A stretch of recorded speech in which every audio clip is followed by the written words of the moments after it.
Salut tout le monde, vous êtes à l'écoute de la Ligue des Cinévores, toujours en compagnie, et je suis avec Max. Comment ça va bien? Comment ça, Max? Ça va bien. Ah! Ça va bien. Tu vas te partir une carrière de chanteur, là, tu ferais fureur. Je savais, là. Écoute, je sais que j'ai des demandes, là. Écoute, le poste de radio qui nous écoute, je sais que vous êtes prêts à m'engager, mais j'ai d'autres plans. Ah, Max, tu fais tes erreurs. Bref, cette semaine, on critique un film qui, ma foi, fait beaucoup jaser, fait toujours jaser. C'est un phénomène quand il est sorti, il est toujours d'ailleurs. La chanson principale de ce film est toujours numéro 1 dans la plupart des classements. Que j'ai commencé à écouter, hein, l'album, je le trouve vraiment bon, là. Ah, c'est la musique. J'ai des chums qui m'ont écrit en me disant, hey, t'écoutes du Lady Gaga? Je suis comme, c'est pas ce que tu penses, là! Hey, le gars qui dit qu'il était voir un spectacle de Lady Gaga. Bref, on parle du film Une étoile est née, A Star is Born, qu'on va parler plus loin, qui est sorti en fin 2018. Et d'abord, on va parler entre autres de zombies, de tueurs de vampires et de Pikachu. Alors, sans plus attendre, on va être du côté des chroniques. Les chroniques. Alors, on est du côté des chroniques, et vu que tu m'as demandé, oui, Max, moi je vais bien, c'est gentil de le demander. Ah ouais, mais ça m'intéressait pas, là. Ah, c'est ça, je pensais. Parce que notre amitié est fake, faut le rappeler, là. Bon, on est pas capable de s'endurer, on est juste des collègues de travail en bout de ligne. Voilà, on fait ça pour l'argent. Moi, je t'ai invité à ma fête juste pour qu'on pense que t'es mon ami. Ouais, c'est ça. Même tes amis, t'es comme, c'est qui, lui? Je sais que tu m'as invité à ta fête. Le pire, il me semble que oui, je t'avais vu. Non? Non, tu me disais, ah ben, il y avait déjà tout le monde. Je fais, Ah, excuse-moi, Max. Moi, je t'ai invité, rappelle-toi-en la prochaine. Inquiète pas, je t'oublierai pas, Max. Bref, on va parler de ce qu'on a vu et écouté pour commencer, comme d'habitude. Et je te laisse la parole. Ah oui, ben écoute, j'ai tellement de stock. Ben oui. Honnêtement, j'ai écouté A Star is Born, sans surprise. Mais j'ai aussi écouté The Green Book. Parce que j'ai essayé d'écouter les films qui ont été nominés comme étant meilleurs films aux Oscars. J'en avais déjà vu une couple, dont Bohemian Rhapsody, ouais. Black Panther. Je les avais déjà vus, fait que je voulais voir les autres films. Puis j'essaie d'ouvrir comme mes esprits pour m'en aller ailleurs que juste le cinéma de blockbuster. J'ai besoin de m'enrichir un peu plus. Je suis rendu là dans ma force de vie. Et comme de fait, ben, j'ai écouté The Green Book, qui était le grand gagnant des Oscars dans le meilleur film. Ce qui est d'après moi un choix très douteux. Les Oscars aiment bien ce genre de film-là, hein, il faut dire. Là. Ben, c'est le moins bon des bons que j'ai écouté. Ah ouais? C'est un très très bon film. Là. Tu considères que Roma, c'est meilleur Je l'ai pas vu encore. Je vais l'écouter. Là. Ça me tente pas, honnêtement. On dirait qu'il n'y a rien qui me parle dans ce film-là. Mais j'ai l'impression que comme Green Book, il m'intéressait pas à la base. Puis finalement, j'ai réalisé que j'avais passé à côté d'un super bon film. Comme A Star is Born, comme de fait. Excusez. Et c'est ça, bon, bref, The Green Book, pour résumer rapidement, c'est un Italien qui fait des job-ins à gauche à droite, souvent dans des bars le soir, et ses contacts de la vie à tous les jours vont finir par lui dire hey, écoute, on a une job pour toi, et on est prêt c'est une job de chauffeur. Fait que, le personnage se présente au rendez-vous, que l'entrevue, et c'est un homme noir. Je tiens à préciser que je ne suis pas ça pour le qualifier, mais c'est dans une époque où le racisme est omniprésent à longueur de vue. Et dans le fond, ce racisme-là va être un peu le thème du film. Parce qu'on va suivre le personnage pendant 3 mois à rouler avec une personne noire qui va se faire contraindre, qui va se faire dire de ne pas entrer dans certaines places, qui n'a pas le droit de faire telle chose. Même quand tu penses que le personnage reçoit du respect, il n'en reçoit pas. C'est un film qu'on apprend, qu'il y a une amitié qui se crée et on touche le racisme, mais d'une façon, je trouve, vraiment élégante. C'est vraiment bien amené. Pour vrai, c'est un très très très bon film. Je te le recommande chaudement, Mathieu. Bon, on en fera peut-être un jour une critique, c'est talent. Ben, on va le faire bientôt, probablement, parce que j'étais censé écouter en fin de semaine, mais j'ai manqué de temps. Mais je l'ai dans mes affaires. Et donc, je vais l'écouter. C'est une drôle de coïncidence qu'on a pensé écouter le même film sans s'en avoir parlé. Là. Parce qu'évidemment, on se parle souvent des films qu'on va écouter pour le podcast, mais dans ce cas-ci, c'est une coïncidence. Mais moi aussi, je l'ai écouté pour savoir à quel point ce film-là était quelque chose. Et les 2 acteurs principaux, c'est des acteurs que j'aime beaucoup. Donc, ça me tentait de découvrir ça. Puis c'est basé sur une histoire vraie. Moi, j'aime ça, des films basés sur des histoires vraies. L'acteur Viggo, il a pris beaucoup de poids, mais je pense que c'est pour le rôle. Ah ouais? Ouais, parce qu'il a pris beaucoup de poids, genre. Puis le personnage a comme tendance à manger tout le temps. Fait que je suppose que c'est. Ben, tu sais, c'est rendu loin de l'époque de Seigneur des Anneaux qui s'entraînait, là. Ouais, mais il a jamais été gros, là. Pas ce que je cherche. Non, celui-là, il est pas énorme, là, mais il a une bédaine, là, mais le personnage principal, le gars dans la vraie vie, a une bédaine, là, tu sais. Ok, c'était peut-être juste son physique de même, là, je veux dire. Mais après, c'est un très beau film. Je vais l'écouter prochainement, j'ai hâte de le découvrir moi aussi. Pour ma part, j'ai écouté un film qu'on était censé critiquer à la base, qu'on va critiquer plus tard. Ouais. Il est dans notre liste. C'est le dernier film en date de Robin des Bois, parce qu'à chaque génération a le droit à sa version de Robin des Bois. Depuis, je dirais, un peu avant ma naissance, on a eu le droit à 3 films en vrai. Le premier avec Kevin Costner, je pense que c'est début 90. Et après, on a eu celui avec Russell Crowe, qui était celui de notre génération, début 2000. C'est vrai qu'il était pas bien bon. Ben, moi, c'est un plaisir coupable. J'aime ça d'écouter ce film-là. Ok. Je l'ai vu peut-être 4-5 fois à date dans ma vie. Ouais, tellement. Ben, il joue souvent à la TV, là. D'un, parce que j'aime beaucoup Russell Crowe, qui je trouve qu'il est un excellent acteur. Mais aussi parce que j'aime l'ambiance médiévale de ce film-là, puis la façon qu'il est construit, contrairement à cette version-là de Robin des Bois, qui est quand même avec un casting intéressant, parce qu'on a l'acteur qui était l'acteur principal de Kingsman, qui fait Robin des Bois, qui est de plus en plus populaire aussi. Moi, il fait de plus en plus drôle. Il va jouer dans le film de Rocketman. Rocketman qui sort bientôt. J'ai hâte de voir. C'est encore un Rocketman. Il me semble que c'est en avril, je crois. Ouais, c'est vraiment bientôt. Ouais, On va aller le voir. Là. ça a quelque chose à voir. Bref, c'est avec lui, puis il y a Jimmy Foxx dans le rôle de Tijan. Il est rendu badass en esti, Tijan. Attends, t'as rien vu, faut que tu vois le film, mon gars. C'est si épouvantable que ça. Écoute, c'est pas que c'est épouvantable, mais en fait, le film, il te le dit au début, ok? Parce que le film commence, puis t'as le narrateur, c'est le personnage principal, puis il dit bon, ben, je me rappelle pas dans quelle année c'est arrivé, là, mais je me rappelle que ça a marqué ma vie, puis il faut que je vous conte l'histoire. Fait que ça commençait à Nottingham, puis l'histoire commence, puis là, tu vois la ville, tu dis ok, ça ressemble médiéval. Là, tu commences à voir le monde se promener, t'es comme ok. Puis genre tous les gardes ont comme des arbalètes automatiques. Les gens sont habillés comme en espèce de vêtements modernes. Genre le chef de Nottingham il porte genre un manteau de cuir. Mais c'est-tu voulu comme un film d'époque ou c'en est pas un? Ben c'est censé se passer genre au Moyen-Âge, mais il y a tellement de fuck. D'acronyme. Parce que genre le méchant il a un manteau de cuir. À un moment donné, Robin des Bois il s'entraîne avec Tijan puis son t-shirt. Ils ont genre des t-shirts blancs puis ils s'entraînent avec des t-shirts blancs. Là t'es comme hein? Les t-shirts, ça a apparu genre après la révolution industrielle, genre. Puis genre, ils se battent avec des arbalètes automatiques. Mais c'est volontaire ou? Ben, je sais pas, mais j'ai l'impression que le réalisateur du film voulait faire un film moderne, mais qui a refilé le concept de Robin des Bois, fait qu'il a adapté. Genre, comme dans le clé Robin des Bois, il s'en va à la guerre au début du film, et la façon que c'est tourné, t'as l'impression que c'est une scène de genre qui se battent en Afghanistan, genre, il est comme dans des tranchées, il se tire de partout par des arbalètes automatiques, puis il court, puis ils sont encerclés, puis il tire des flèches, puis quand il tire des flèches, c'est pas genre, il prend le temps de viser, puis il tire ses flèches comme une mitraillette, là, ta. Puis écoute, les combats sont très dynamiques, il y a beaucoup de ralentis. Le réalisateur a mis beaucoup de ralentis dans ses combats, mais il y a un moment donné, tu décroches l'univers comme corde pas, dans le sens que oui, tu reconnais l'univers de Robin des Bois, mais ils ont comme voulu rendre ça moderne, comme s'ils voulu mettre ça dans le présent, mais qu'ils l'ont comme bloqué en disant non, faut que ça reste médiéval. C'est son seul film à date, ça je suis en train de regarder, il a rien fait d'autre. Ça doit être un Yes Man, j'imagine, mais écoute... C'est avec la TV. Écoute, ce film-là, il est pas tant mauvais en soi, mais il y a tellement de défauts, puis il y a tellement d'anachronismes dedans que c'est troublant. Puis le méchant, il est cliché à souhait. C'est le même méchant que Ready Player One, c'est le même acteur.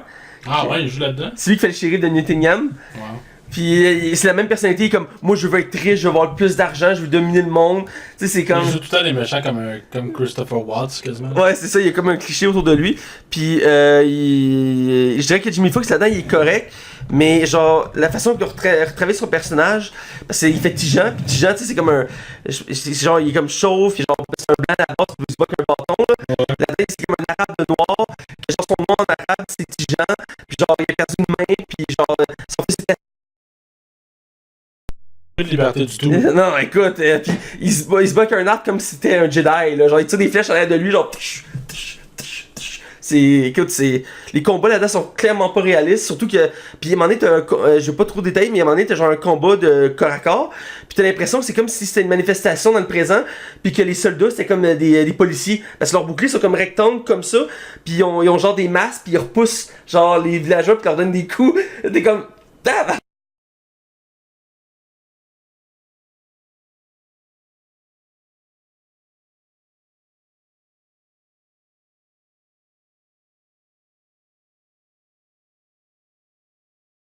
Bienvenue dans les chroniques box-office de Max.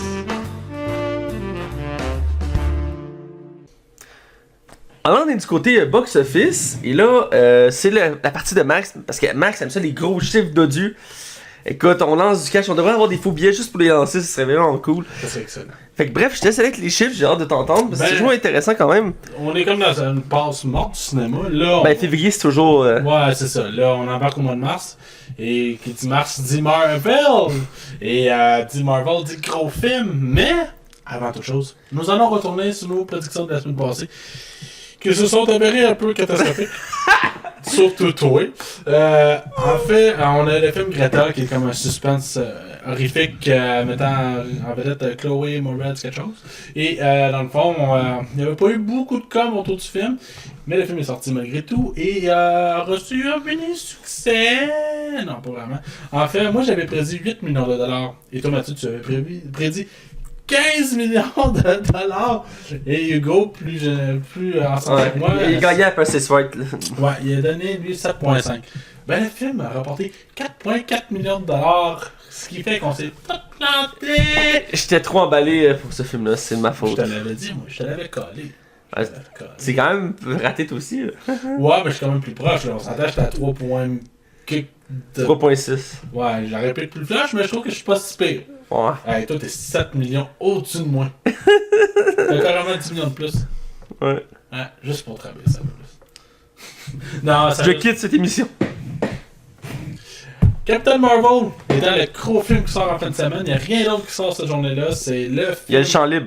Ouais, bah oui, c'est ça. Et tu vas pas sortir un film en même temps que Marvel, ça sert à rien, tu perds l'avance. Captain Marvel est un film que j'estime qu'il risque d'avoir un très bon succès. C'est la première fois qu'on a un personnage féminin en tant que personnage principal dans le MCU. On parle pas en général, dans le MCU. C'est un film qui va amener les foules. Toi puis moi, on va aller le voir le vendredi ou peut-être le jeudi pour certains. On va aller le voir au cinéma. On a extrêmement hâte. Et c'est un Marvel. Alors qu'il dit Marvel, dit gros bidou. Et moi, j'y vais quand même dans l'efficacité. Moi, je crois clairement que c'est pas Avengers, je crois pas 300 millions sur le premier week-end, on s'entend. Mais il y a un bon buzz. J'ai deux critiques à date qui sont positives sans non plus encenser le film. C'est juste comme un bon body cop movie, mais pas de body cop. Ouais, ben je suis pas surpris. Là. C'est vraiment la relation entre Samuel L. Jackson et Captain Marvel qui semble ça a l'air qu'il est excellent, mais que c'est un film qui ne prend aucun risque. Ben, pour faire un lien avec le film qu'on va critiquer cette semaine, dans une entrevue pour le film Captain Marvel, les deux acteurs principaux ont chanté The Shallow. Ouais, je l'ai vu passer, j'ai écouté la vidéo, c'est très drôle. Ouais. Il y a vraiment une belle amitié entre Brie Larson et Samuel Jackson, on dirait qu'on est du fun ensemble. Ouais. Qui est cool. Ouais, effectivement, ils ont l'air d'être trippés. Puis les deux, c'est des trippeux aussi de comics. Parce que Brie Larson avait joué dans Scott Pilgrim vs. Le Monde, entre autres. Ah ouais, t'es là-dedans? Ouais, c'est la blonde qui sort avec le végétarien. Ah, je m'en rappelle. Puis c'est l'ex de Scott Pilgrim. Es-tu belle, Brie Larson? Ah oui. Je trouve que c'est une très belle femme. Bref, on va y aller avec nos prédictions. Ouais. Moi, j'ai prédit un 112 millions pour son premier week-end, ce qui serait très bien, mais pas énorme. C'est pas Avengers, mais je crois vraiment que 112 millions, c'est quelque chose qui est vraiment faisable et très atteignable. Et toi, Mathieu, tu as dit... Oui, je vais expliquer ma décision. J'ai mis 100 millions et c'est entre autres parce qu'il y a eu une polémique la semaine dernière sur, entre autres, ce film-là. C'est à cause du site Rotten Tomato qui a dit qu'il a dû revoir sa façon de procéder pour les critiques publiques quand il y avait déjà des hate comments par rapport à ce film-là avant même que le film soit sorti et ça jouait déjà sur la note. Est-ce que tu sais pourquoi il y a eu beaucoup de hate? Moi, j'ai su cette semaine pourquoi. Vas-y. Moi, à la base, je pensais que c'est parce que c'était une femme. Je sais que c'est sûr qu'il y a une partie que c'est ça, mais il semble qu'en autre, c'est vrai que Brie Larson aurait demandé à Disney/Marvel de pas avoir des hommes blancs comme personne qui va poser des questions pour le film. Elle dit qu'il y en a beaucoup trop, puis elle aimerait ça avoir des entrevues avec des femmes, des hommes. S'il y a des hommes, que ce soit de d'autres nationalités, qu'on varie un peu, que ce soit pas toujours le même genre de public. Je pense que ça a amené une certaine frustration. Ben, ce que j'ai pu voir dans les commentaires, autant anglophones que franco, ce que j'ai vu, il y a quand même pas mal de commentaires négatifs quand on est sorti là, de ce qui est arrivé. Puis je pense que ça va jouer un peu sur l'image du film, malheureusement.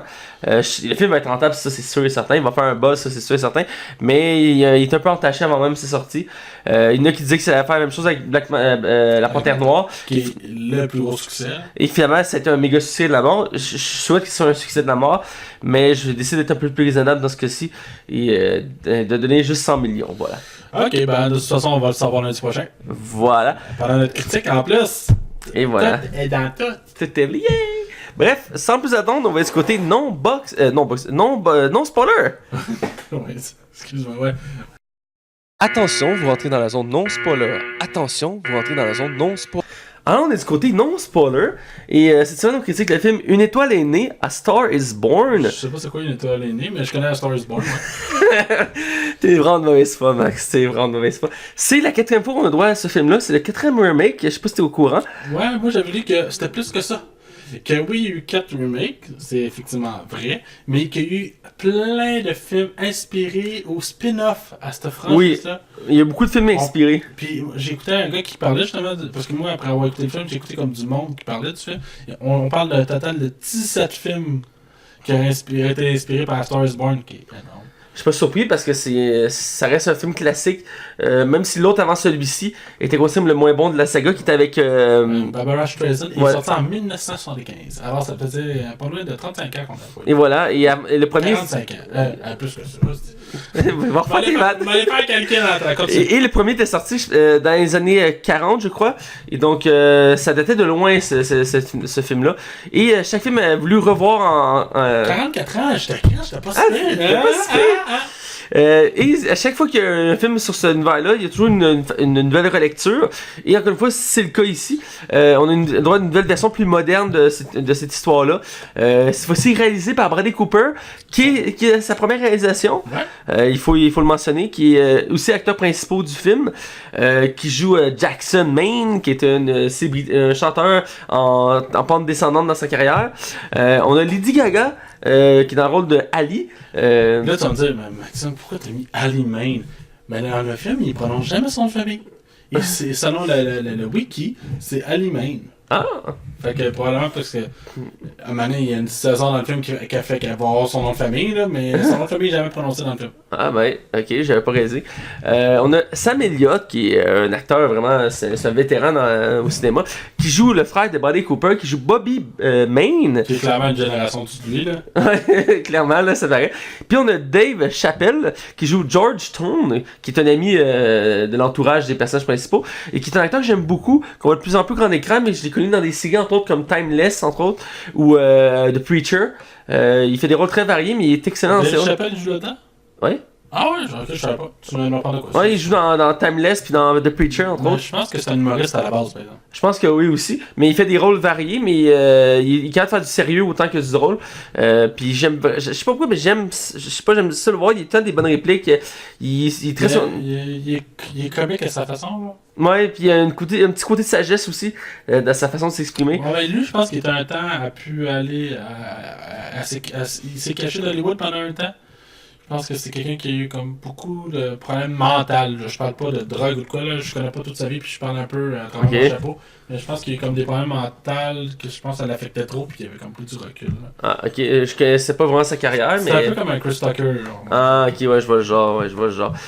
C'est produit par Warner Bros. Pictures et c'est distribué par Warner Bros. Pictures, évidemment.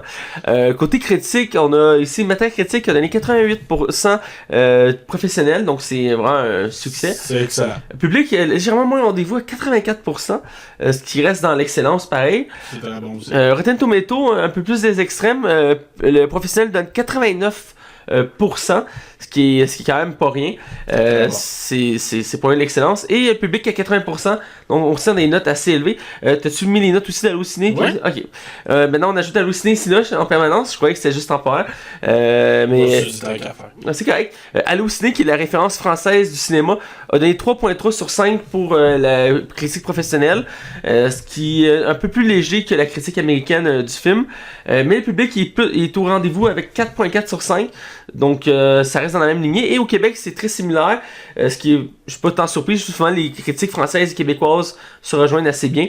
3.5 sur 5 pour professionnels et 4.5 sur 5 pour le public. Donc sa première information va venir de Cinoche, ouais, Cinoche, excuse-moi, qui est la référence québécoise du cinéma.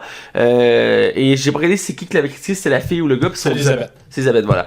Je suis pas surpris si c'est plus son genre de film à elle. Puis ça fait tant des films plus profonds. Trop plus nuancé. Ouais. Donc voilà, donc en régional, c'est considéré comme bien reçu comme film. Et c'est. Donc voilà. Et côté budget? Ben on a ici un budget de 38 millions qui est très. correct. C'est un budget qui est loin d'être immense, mais c'est un film qui n'a pas besoin d'en faire plus. C'est des genres de films qui rapportent beaucoup si le talent y est. On parle aussi d'un box-office de 430 millions de dollars, ce qui en fait un méga succès. Il a fait comme 5 fois son budget. Plus que 5 fois son budget. Il a fait beaucoup. Fait que c'est un gros hit pour Bradley Cooper pour son premier film. D'après moi, ça sort pas son dernier. Non, on sent qu'il y a vraiment du potentiel. Puis c'est un acteur que j'aime beaucoup. Il a été découvert avec Hangover, Lendemain de veille. Mais Et Wedding Crashers, je sais rappeler. Ouais, aussi. Et je l'avais vu dans d'autres rôles aussi. Et avec le temps, il fait de plus en plus de rôles marquants. Entre autres, Limitless. Limitless, qui ont eu le droit à une série spin-off qui a été finalement annulée après une saison. J'ai trouvé dommage. Moi, j'ai trouvé excellente, mais la fin était un peu brouillon. Puis il y avait Bradley Cooper dedans, ce qui était cool. Puis non, c'est un acteur que j'aime beaucoup voir. Je sais pas, je trouve qu'il y a une dynamique, cet acteur-là. Je le trouve rafraîchissant dans le cinéma. Il peut faire toutes les sortes de rôles. Je l'ai vu dans pas mal tout, comédie, drame, thriller, tout ça. Film d'action, entre autres. Il fait Rocket Raccoon dans Guardians of the Galaxy. J'aimerais ça le revoir faire un peu de comédie, par exemple. Ouais, il est super bon là-dedans. Il joue beaucoup dans des drames ces derniers temps, puis c'est correct parce qu'il joue juste dans des bons films. On dirait que c'est un acteur qui fait quasiment des bons choix. Mais c'est un acteur en montée, lui, là. Il fait juste monter, là. Son seul mauvais choix, c'est Hangover 3, mais en même temps, il doit l'avoir pris parce que, par respect, parce que c'est quand même ça qui l'a mis réellement sur la map. C'était comme la grosse conclusion de la trilogie, là, qui était pas censée être une trilogie à la base, là, mais ça. Mais bref, ouais, puis c'est un acteur que j'aime beaucoup, Bradley Cooper. Bref, pour l'histoire, c'est quoi? Eh bien, on suit Jackson Maine, qui est un chanteur de country, je crois, qui en fin de carrière, il à cause qu'il a des problèmes d'alcool, tout ça, il commence à être âgé, et il commence à perdre de son rythme, mais il continue d'être populaire, et à un moment donné, par pur hasard, après un spectacle, il va tomber dans un bar à transgenre. Drag Queen, excusez-moi. Il va tomber sur le personnage de Lady Gaga qui s'appelle Ali. Et il va avoir une révélation. Il va voir en elle vraiment un potentiel inouï. Et il va le prendre sous son aile. Il va faire graver les échelons pour devenir une étoile. Et donc, le film tourne autour de cette relation-là entre ces deux-là. Mais il y a une vraie histoire d'amour là aussi. Ouais, aussi. Puis c'est le concept aussi, à travers chacun des films des étoiles aînées. C'est toujours le côté ça qui fait une relation d'amour. Sans spoiler, moi j'ai deviné la fin dès le début. Ah, pour vrai? Ouais, il y a un message que je dirais dans un spoiler qui dit la fin. Ok. Je sentais que ça allait pas finir nécessairement bien, mais je m'attendais pas à une telle fin, mais on reviendra. Ouais. Donc, c'est pour le résumé. On va avec notre critique générale du film. Ouais. Je vais te laisser y aller. Ben, moi, pour vrai, quand le film est annoncé à la base, j'étais pas excité. Même si t'avais Bradley Cooper, moi c'était comme ah non, pas un autre film comme ça va être pénible, j'avais pas le goût de ça. Surtout c'était comme un moment de ma vie que ça me tentait pas de voir ça. Et au fil du temps, je n'ai tellement entendu parler, puis tu sais, le film était nominé aux Oscars, la chanson a joué en boucle partout. Ah oui. Puis j'ai fini par faire ok, il faut que je l'écoute, j'ai l'impression de vraiment de passer à côté de quelque chose parce que je suis vraiment pas un amateur de comédie musicale. Et j'ai fait ok, fuck off, je l'écoute, puis je me donne la mission de l'écouter. Et je suis tombé en amour avec ce film. C'est excellent, mais genre, c'est très très bon. Écoute, j'ai mis les yeux plein d'eau, je pense 3 fois dans le film. Bradley Cooper, il est tellement bon là-dedans. Là. Il est d'une lourdeur, mais il le fait tellement bien. Puis, asti qu'il fâche. Mais, puis Lady Gaga, on dirait qu'elle a toujours acté. C'est très naturel. J'ai vu du monde chialer en disant qu'elle avait juste 2 teintes d'émotion, soit la surprise ou soit la peine. Jamais autre chose. Moi, je suis pas d'accord. Je trouve vraiment qu'elle tire son épingle de jeu. Elle est vraiment écœurante là-dedans. Je la trouve très très bonne. Pour elle, moi, ce film-là, c'était un coup de cœur. J'aurais dû. Je suis fâché après moi de ne pas avoir décidé de l'écouter avant. J'ai vraiment l'impression d'avoir manqué quelque chose. J'aurais dû t'écouter, Marc, là-dessus. Tu me l'avais conseillé fortement.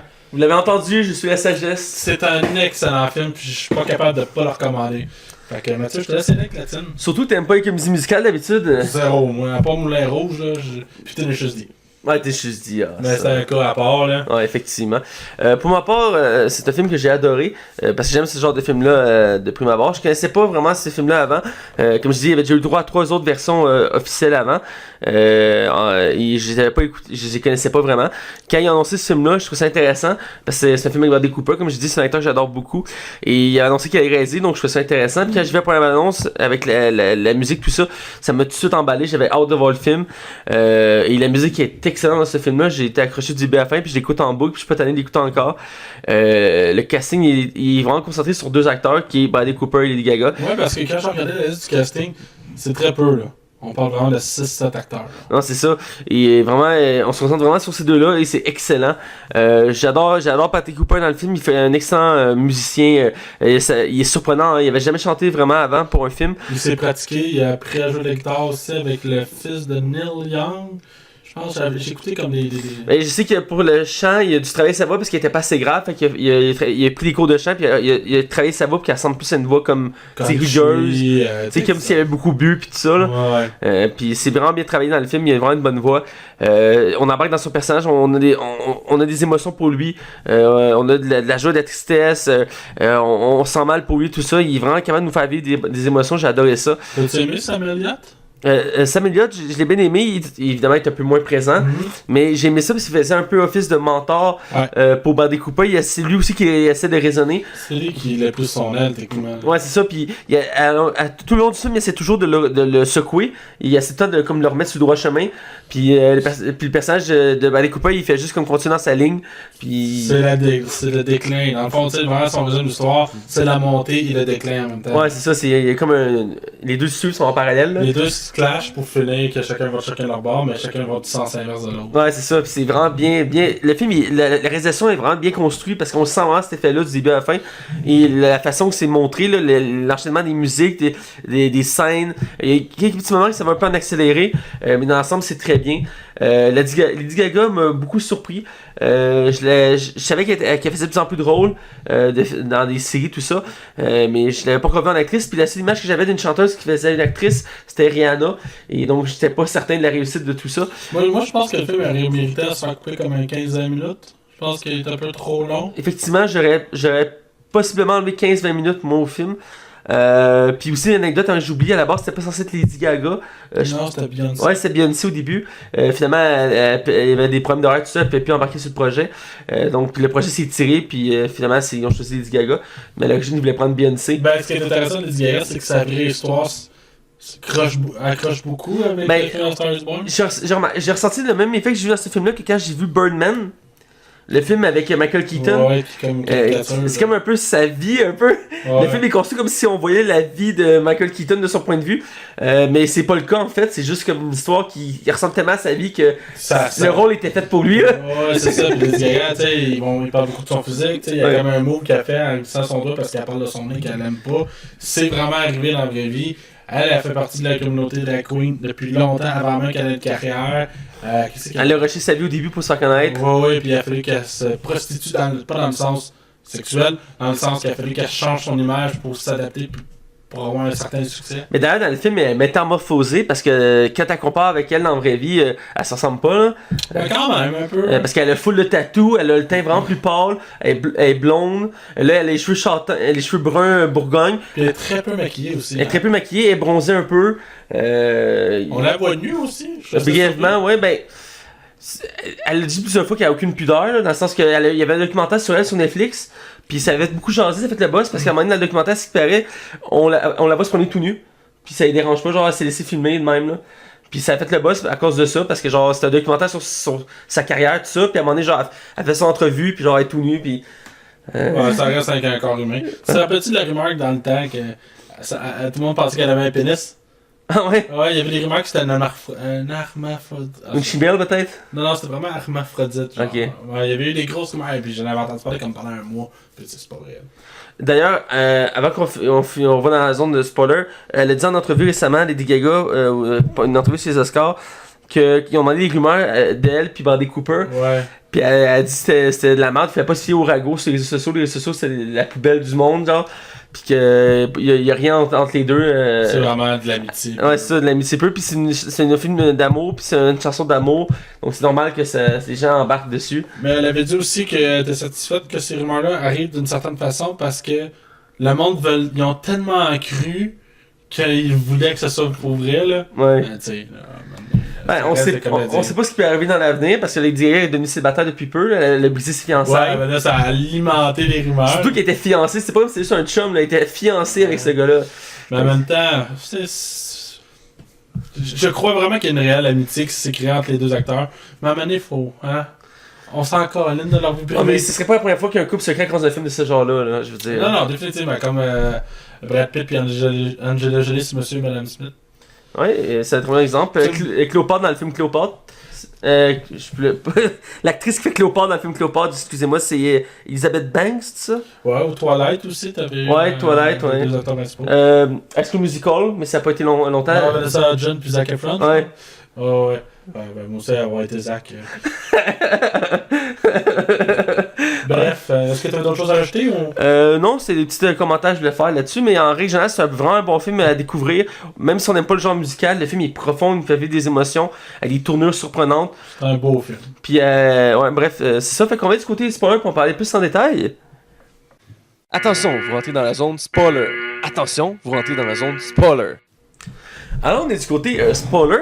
Et là, je vais commencer en parlant de l'acteur qui a le plus marqué dans le film. Je parle bien ici de Alec Baldwin.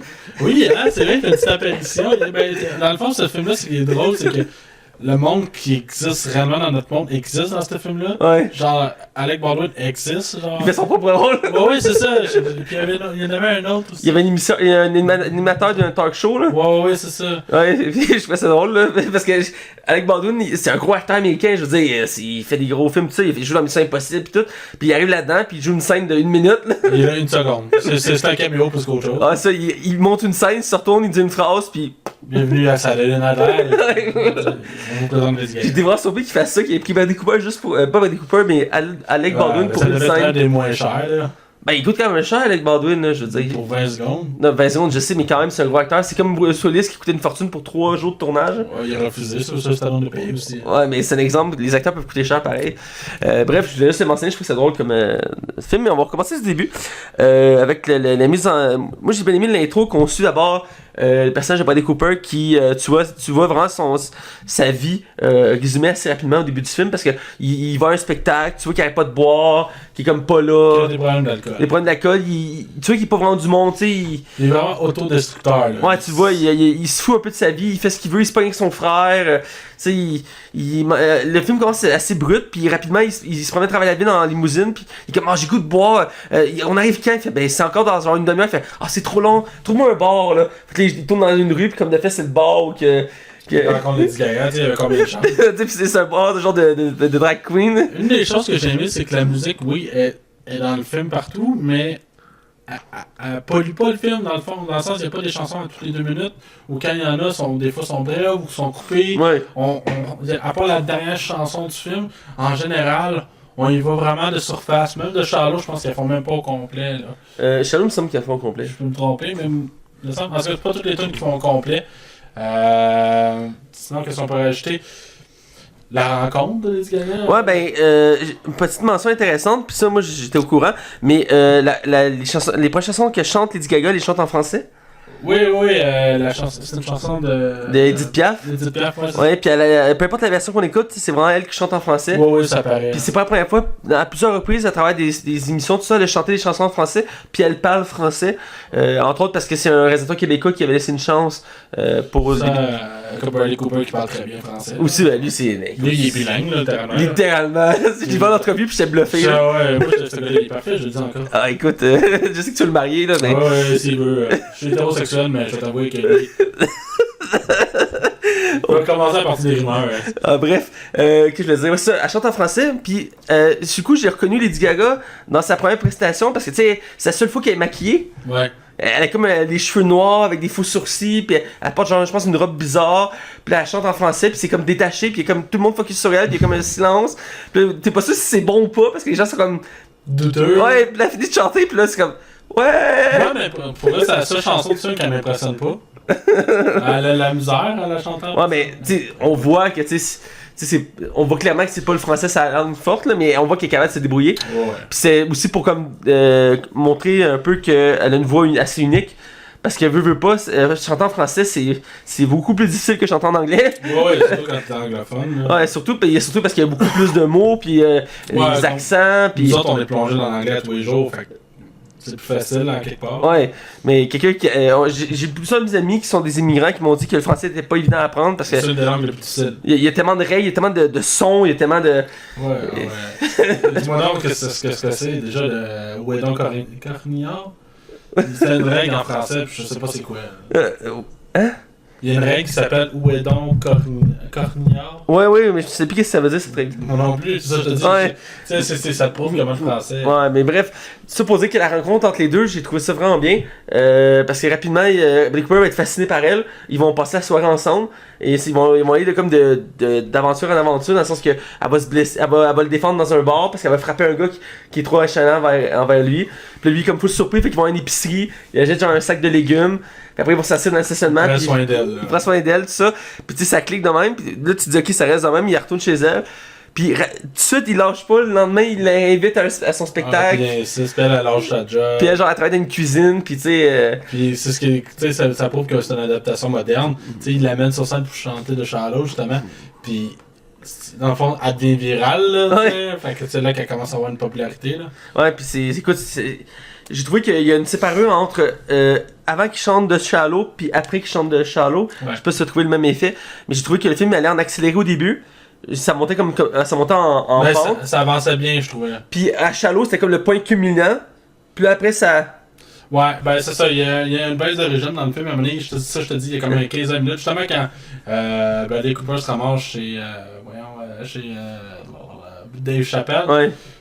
ou George, l'autre personnage, je trouve vraiment que ça apporte pas grand chose au film. Oui, il monte sa main pendant cette scène-là, mais tu sais, ça apporte à rien, on s'en fout de ce que je trouve que ça même, tu sais, je sais que Dave Chappelle dit quelque chose à Bradley Cooper pour comme aider le personnage à avancer mentalement, mais ça apporte pas grand chose en bout de ligne. Ouais. Moi j'aurais coupé cette bout-là. Surtout que le personnage, il ignore les conseils de tout le monde. Genre, tout le long du film, son frère arrête pas d'essayer de le convaincre de l'aider. Puis lui, il continue dans sa merde, puis il écoute personne. Fait que, tu sais, effectivement, ça joue pas grand chose. Non, c'est ça. Même si ses paroles sont très sensées, très sages, il continue à dérailler. Puis même s'il y a un certain moment qu'il essaie de remonter la pente vers la fin. Puis d'ailleurs, ça m'amène un autre personnage qu'on n'a pas mentionné, qui est le manager de Ali dans le film. Qui, moi, j'ai trouvé que c'est un vrai trou de cul. Je vais finir ma phrase. Il m'a clairement énervé. Au début, je l'acceptais, mais je le sentais. Moi, j'avais l'impression qu'il voulait comme piquer Ali, genre, il voulait comme réussir à avoir Ali de son bord. Puis il y a une des causes de la fin. Là. Puis vers la fin, à un moment donné, il est en tête à tête avec Bradley Cooper, qui est Jackson. Puis là, il fait comme un speech en disant qu'il est en train de détruire la carrière de. Ce qui est pas faux. Puis parce que juste avant, en plus, on a une scène qui sont genre au Golden Globe ou non, c'est au Grammy Award. Grammy, ouais, les Grammy. Puis elle vient de gagner un prix pour Shallow, genre. Puis elle arrive pour monter stage avec lui, puis lui il est sous-mort, puis il est pas capable de grimper les marches. Puis il finit par vomir à terre. Ah, puis il pisse dans ses pants devant tout le monde devant la caméra, là. Puis après, il ramène ça, puis il dit genre, t'es en train de détruire sa carrière, puis tout, là, lui. Ouais, puis ça a l'air qu'ils ont travaillé super fort. Mais moi, je comprends ton point du manager, mais je pense que le manager, il est pas là comme un temps méchant. Je trouve qu'il est très réaliste. Il prend des décisions d'affaires qui font du sens. Patrick Cooper, son personnage, il était en train de tranquillement remonter. Parce qu'il avait arrêté de boire, tu sais, il essaie de remonter la pente tranquillement. Puis là, genre, lui, il fait un speech, puis ça. Il le tue, là. Il l'achève, là. Ben, ça me permet de parler de la fin. D'un, on le sait que Bradley Cooper. Ben, ce que je disais tantôt. D'un, Bradley Cooper se suicide à la fin dans son garage en se pendant avec sa ceinture. Il y a deux mentions qui nous prouvent que ça va arriver, et c'est comme ça que j'ai devenu la fin bien en avance. La première scène, c'est justement quand il est au centre de désintox. Il finit par raconter une histoire comme quoi qu'il avait essayé de se suicider auparavant et que ça avait pas marché, là, qu'il avait manqué son coup. C'était un premier signe de le gars a des tentatives suicidaires. La deuxième scène qui prouve que le personnage a des tentatives de suicide, des idées suicidaires, excuse-moi, et c'est prouvé au début du film, quand il se promène dans la limousine. Il y a une affiche à mener qu'il voit, puis ce plan-là, il est vraiment pas là anodin. On voit la couleur de la LGBT, le rose, vert, bleu, tout ça. Et t'as des cordes de pendaison qui sont affichées. Puis tu le vois qu'il y a juste un petit moment où il prend vraiment le temps de regarder puis d'analyser ce qu'il voit. Mais c'est très bref. Mais jamais après ça dans le film on refait mention à ça. Puis, c'est subtil. C'est pas vrai. Si je l'aurais pas remarqué, tu l'as pas remarqué, right? Si tu le réécoutes, tu vas faire tabarnak. Il nous le disait dès le début du film. Mais je me rappelle quand il est en désintox, il le mentionne, ça je m'en rappelais, mais. Mais pas rien que ça, moi je pense que tout le long du film, tu vois que le gars, il peut pas remonter, il est comme trop bas, là. Il est comme. Même quand il essaye, tu sais, il dit des phrases en venant à Lady Gaga quand il est en fin de désintox, tu sais, qu'il se sent mal, puis qu'il se pardonne, mais il réussit quand même à y lancer des flèches. Lady Gaga est victime, je trouve, là-dedans. Puis c'est ce que je trouve vraiment intéressant de ce personnage. Le personnage est vraiment une nuisance à Lady Gaga dans le vrai sens du terme. Puis c'est plate, mais la seule résolution pour qu'elle s'en sorte, c'est que lui, il n'existe plus. Parce qu'elle va continuer à l'aimer, puis elle était prête à arrêter sa tournée, elle était prête à prendre des décisions juste en conséquence de lui. Mais finalement, lui, il attirait vers le bas. Ce qui est assez triste, effectivement. Je trouve ça très audacieux comme choix. Oui. Je sais pas si les autres étaient dans le temps étaient de même. Je l'ignore, là, mais je sais que c'est toujours tragique comme histoire parce que c'est un peu le concept. C'est une célébrité en pente descendante, puis une qui est en pente montante, qui se croisent. Chaque film, c'est un peu le même concept, sauf qu'il y a des variantes, évidemment. Je sais que le deuxième de mémoire, ce que j'avais lu, c'était basé sur le grand-père de Drew Barrymore, qui était un chanteur country, qu'il est tombé dans l'alcool, tout ça, puis que ça a détruit sa carrière. Okay. Mais que vers la fin de sa carrière, il a découvert une chanteuse, puis que il lui a permis de la faire connaître au monde. Puis le deuxième film, ils l'ont basé sur la vie de lui. Mais pour les autres, ça reste dans le simple que c'est un chanteur qui est en pente descendante. As-tu pleuré ou versé des larmes? Oui, j'ai eu des émotions. J'étais très touché, surtout à la fin, mais j'étais en colère envers le manager, comme j'ai dit. Mais j'ai des sentiments, surtout la dernière chanson à la fin. Quand elle monte sur un stage puis elle fait une chanson en hommage à Bradley Cooper, je trouve ça très touchant. Mais tout le long du film, j'avais des émotions, j'étais à vif un peu. Par contre, je vais mentionner un élément qui m'a un peu dérangé. À partir du moment que la carrière lève du personnage d'Ali, j'avais vraiment l'impression de retrouver Lady Gaga et non Ali. Ouais, je suis d'accord. Parce que le 2 tiers du film, à peu près, son personnage est similaire. Il est timide, elle veut pas être en avant de la scène, elle est réservée, tout ça. Puis dès que sa carrière lève, c'est tout le bout qui était à Saturday Night Live, où qu'elle danse avec des danseurs, puis elle chante sa tune, puis c'est qui Ali en gros. Puis là, je regardais, puis j'étais comme, ok, là, on est rendu que c'est Lady Gaga. Là. Puis j'ai comme décroché un peu du personnage brièvement. Mais c'est la petite chose que je voulais reprocher au film, c'est qu'ils vers la fin, ils ont comme un peu oublié son personnage. Puis c'est plus Lady Gaga qu'on voyait. Mais l'ensemble, le film est très touchant, là, il est très profond. Moi, il y a une scène qui m'a vraiment. Ça, c'est la scène qui m'a fait verser des larmes. C'est. T'as comme le frère de Jackson qui est là, comme tu dis, comme un mentor, puis il va se chercher beaucoup à l'aider au fil du film. Ouais.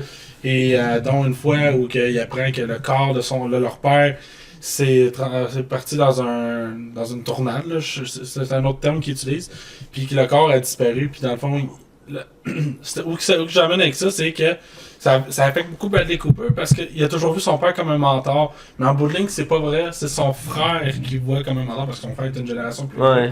c'est pas la même mère mais le même père. Puis le père était déjà vieux quand ils l'ont eu. Où que je veux emmener avec ça, c'est qu'il y a une scène où que justement Sam va rapporter Jackson chez eux. Et ils sont en BUS, ils l'amènent, ils le déposent. Puis Jackson sort de la voiture.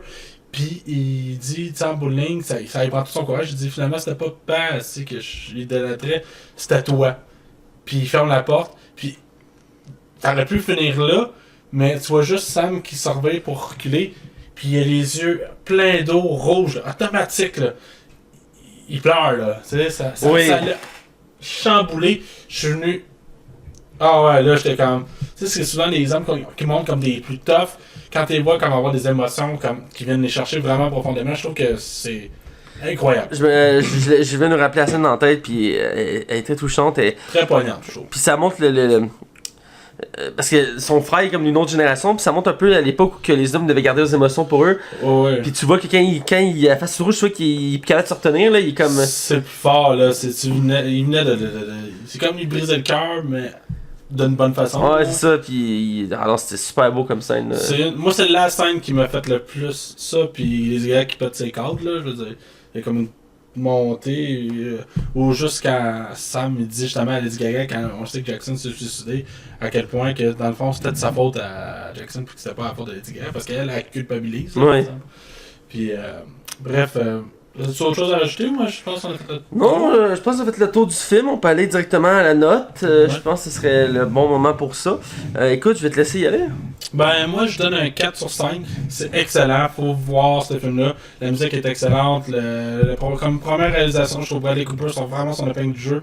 Le personnage de Bradley Cooper est excellent. On trouve comme un personnage qui donne une vraie lourdeur. Puis plus que le film avance, plus qu'il empire. Puis tu finis par plus d'avoir d'empathie envers ce gars-là. Tu veux qu'il s'en sorte, mais tu finis par plus d'en avoir. Lady Gaga, elle est excellente. Je trouve vraiment que même s'il y a quelques défauts, une des raisons pour que je donne un 4, c'est qu'il y a des longueurs. Il y a clairement au moins 20 minutes de film qui aurait dû être coupé. Je vais revenir avec ton défaut aussi de Lady Gaga, qui on a l'impression que c'est un film qui est concentré sur, comment je pourrais dire, c'est Lady Gaga et non Ali. Ouais. Comme tu disais, je trouve que tu as amené vraiment un bon point. Puis c'est ce qui fait que je pourrais donner un 4.5 ou un 5. Mais c'est vraiment un bon film, je le recommande chaudement. Là. Écoute, je vais dans la même lignée que toi, je donne un 4 sur 5. Bradley Cooper fait un excellent travail de réalisation, mais aussi d'acting. C'est un acteur que j'adore, puis dans tous les rôles que j'ai vus, j'ai trouvé très bon. Et là-dedans, il est touchant, il est profond, il est torturé. On oublie l'acteur, on voit juste le personnage, c'est ce qu'il faut. Même chose pour Lady Gaga, elle m'a impressionné. Je savais qu'elle était bonne dans certains de ses rôles, elle avait déjà été nommée, tout ça. Mais là-dedans, elle m'a montré qu'elle était vraiment bonne, sauf le fait qu'à un moment donné, on sent que c'est Lady Gaga et non son personnage. Le film en soi, il est excellent. Il est un peu long, comme tu mentionnais, il méritait d'être un peu plus court. Puis sinon, le découpage est parfait. Les twists dans le film sont bonnes. La fin est brutale et touchante. Mais on n'en monte pas, c'est ce que j'ai aimé. Tu vois juste la corde là, qui parle. La musique est marquante, vraiment à un niveau assez incroyable. Surtout la chanson principale qui est de Shallow. Qui est, ma foi, si profonde. J'ai écouté tellement de fois. Là. Les plans de couleurs aussi qu'il y a quand Bradley Cooper se suicide, on voit beaucoup dans la teinte du rouge, là, comme quoi c'est comme une finalité. Là, je trouve ça beau. C'est plein de petits détails qui montrent que le film est bien réalisé. C'est une belle mise en scène. Voilà. Et donc, pour tout ça, le film mérite amplement un 4 sur 5. Donc, c'est un film à découvrir pour tout public, autant tout public, je veux dire, autant pour ceux qui aiment les comédies musicales que ceux qui ne l'aiment pas, parce que c'est un film qui revisite le genre, je pourrais dire ça de même, et il mérite l'Oscar qu'il a gagné pour la chanson. Il aurait pu en mériter un peu plus, mais bon, il y avait beaucoup de bons films cette année. Ouais. Je trouve que l'Oscar qui était remis à Bohemian Rhapsody pour le montage, moi j'aurais donné ça à ce film-là à la place. Il aurait été, ouais. Pour ma part. Ça aurait du sens. Je sais pas c'est quoi tous les films qu'il y avait, là, mais il y avait pas aussi Black Panther. Ouais, je me sens que oui. Ouais, je trouve que Bohemian Rhapsody a gagné comme trop de prix pour ce qu'il méritait, là, même si je l'aime beaucoup le film. Là. Ouais, surtout que c'est un des films les moins cotés qui était aux Oscars. Là. C'est un des plus bas. Là. C'est quelque chose comme une moyenne de 60. C'est pas catastrophique, mais c'est pas non plus. Jamais les films aux Oscars, c'est genre des 80 en montant. Là. J'ai l'impression que ce film-là, plus que ça va avancer, plus que je vais être moins sûr que je l'aimais, parce qu'il y a beaucoup de mensonges, puis il y a beaucoup de. C'est parce que la musique de Queen faisait que j'aimais beaucoup le film. Là. Ouais, c'est normal. Mais ça reste un bon film, là, je veux dire. Moi, je l'ai beaucoup aimé. Ouais, voilà. Je constate que Rami Malek méritait son Oscar. Écoute, c'est déjà la fin de l'émission. Écoute, vous pouvez toujours nous suivre sur YouTube pour en version visuelle. Et pour tous les autres plateformes, c'est Spotify, Google Play, iTunes, RZO, Balado Québec. Vous pouvez aussi nous voir sur le canal Cinéma ou le 109 CHI les samedis soirs. Et on est content de vous entendre. J'ai quelques fans qui nous ont écrit. Je sens que notre projet prend vraiment plus vie maintenant. C'est sûr, comme vous avez pu constater, on n'a pas de fond vert. Je ne l'ai pas mentionné avant. Mais dans le fond, on a encore un problème, mais pas technique dans le sens que montage, mais comment je pourrais dire ça? Parce qu'on a... Okay, moi, je vais l'expliquer. On a des crampons sur le fond vert. Et sur le fond vert, ben, on colle le drap dessus. Et on... Probablement sans vouloir faire exprès, on a tiré sur le drap la dernière fois, puis les crampons vont rester collés au plafond. Fait que là, il colle plus. Fait que là, on a une solution bientôt, mais il faut attendre notre collègue Hugo qui va pouvoir régler ça. Mais pour l'instant, nous, on est pris sans fond, c'est pour ça qu'on a changé ça. Mais bref, c'est déjà tout. Vous pouvez me suivre moi, Mathieu Prévost, sur Facebook et sur ma deuxième page de Matt Bellec 2.0. Je mets une vidéo par semaine, donc je vous invite à aller découvrir ça. Et vous pouvez suivre Max Taillon sur Facebook et Twitter. Alors, mes amis, je vous dis à la prochaine et je vous souhaite des bonnes écoutes. Je fais une petite parenthèse. La semaine prochaine, on va parler de Captain Marvel. Mm-hmm. Mais on a aussi un Patreon. Et ce Patreon permettrait de payer une coupe de cheveux à Mathieu. Il n'y en a pas besoin, mais... C'est trop généreux. Non, mais si vous aimez vraiment le projet, nous, on a besoin encore d'équipement. Il nous en manque encore un peu. Ouais. On a quasiment tout. Je pense qu'à un moment après le Patreon, on va peut-être juste payer les films. Mais il manque pas grand-chose. Fait que si vous voulez contribuer, $1 ou 2 ou 5 ou 20 c'est vraiment généreux. Ouais. Je recommande vraiment. C'est super apprécié pour vrai. Nous, ça nous donne sérieusement un bon coup de main. Oui, on vous remercie d'avance pour tous les dons. Hein. Donc, et voilà.